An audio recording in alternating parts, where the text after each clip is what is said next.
Kile ambacho naweza omba, kwa sababu kuna wanayuthi wetu wamekuwa wakitumiwa na wanasiasa vibaya kupitia katika hali ya kutumika.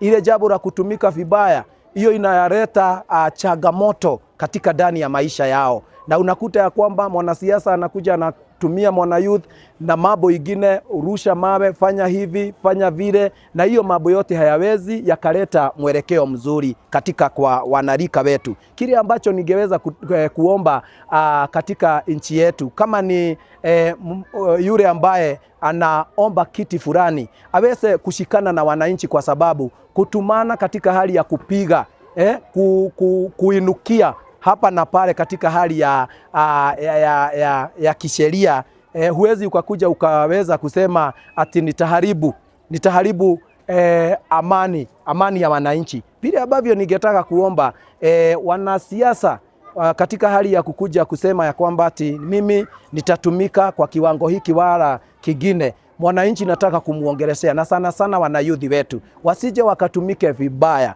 kwa ajili ya kukosesa watu wale wengine amani. Siku ya leo utakula hiyo chenye ambacho utakapopewa ndio uweze kufanya vile utakavyofanya, lakini kesho yake haujui. Maybe utaenda upate umeisha, kifo imekufuata, mambo mengi sana. Lakini vile ambavyo ningetaka niombe wanayuthi wetu, wanarika, nimewasihi Mungu aweze kuwasaidia ndio muweze kujua na kugundua mambo ambayo ingeweza kuja kuleta changamoto katika ndani ya maisha yenu.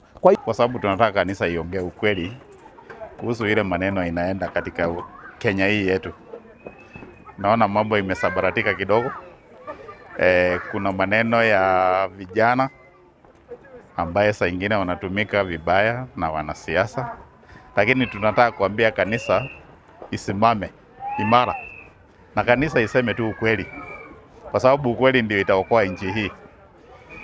Kuna mambo mingi, kuna kanisa zinapewa pesa na wanasiasa wanaegemea pande moja, lakini tungeuliza kanisa kama kanisa isimame kama chombo ambayo ni ya ukweli na ya haki. Katika jambo hilo la wamama kwa uongozi, sana sana wamama hata kwa nyumba ndio hujua mambo huenda namna gani. Kwa hivyo kwa nchi yetu ya Kenya, ningesihi wamama wajitokeze ili nchi yetu ya Kenya iongozwe na wamama. Juu wamama ndio wataipeleka vizuri.